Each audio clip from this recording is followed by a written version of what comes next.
Keeler actually started digging inside the Great Bank and Ditch at Avebury in 1937.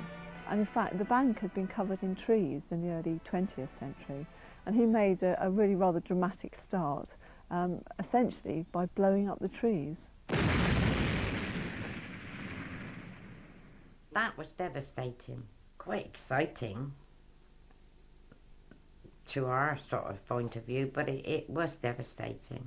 Some of those trees were hundreds of years old, must have been, but they just spoilt the view of the dikes.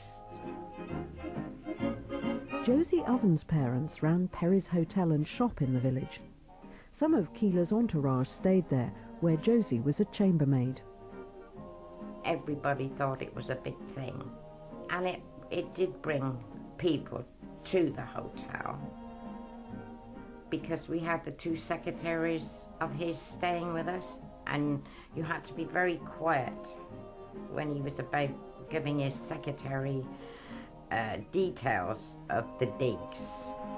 As you were, Mr. Taylor. He would come and put it through a dictaphone, then they would type it back. And your stone must have been very sharply rounded, broadening to approximately 9 feet in full stop. Keeler very clearly had a vision for the Henge Monument, and that was to return it to as much like it was in the Neolithic as was humanly possible. And to do that, he really just worked his way very methodically around the monument, looking for buried stones, and when he found them, he put them back up again.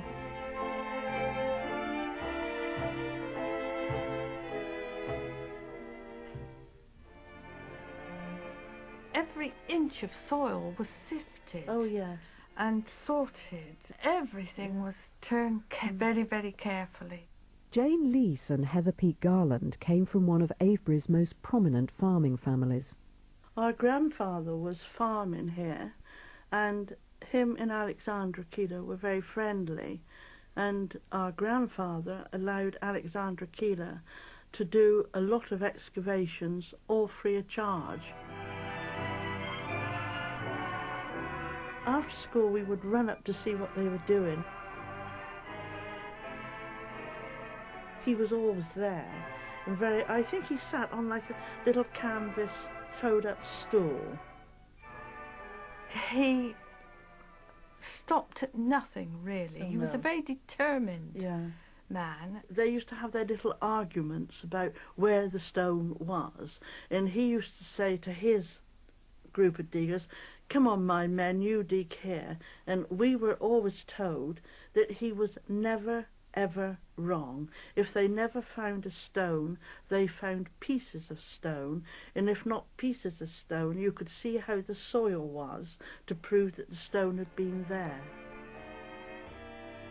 In some cases, Keeler actually did stick stones back together again.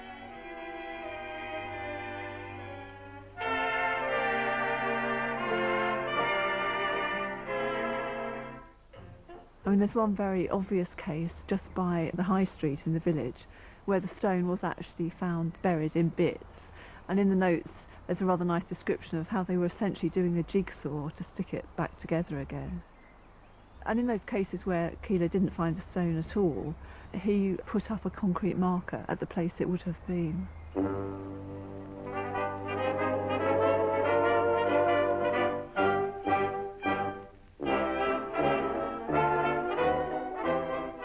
Keeler gave Avebury a prehistoric makeover. He dug up stones and lifted them that had been buried for hundreds of years and set them upright in concrete. That was to make them stable, because they were never set very far into the ground. Of course, it sounds very dreadful to us, but in fact much of Stonehenge is set in concrete for the very same stability problem.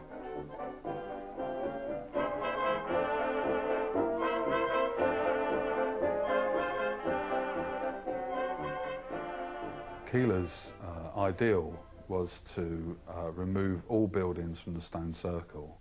Again, it's not something that would be done today. It's not how archaeologists would see monuments today.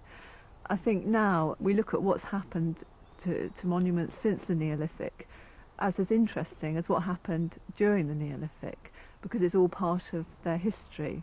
It's what people did with them, whether they destroyed them, whether they treated them with reverence. It's just all part of their continuing life and history. And I think part of what archaeologists find so interesting about Avebury is that the village grew up around and within the monument. It's all part of a whole.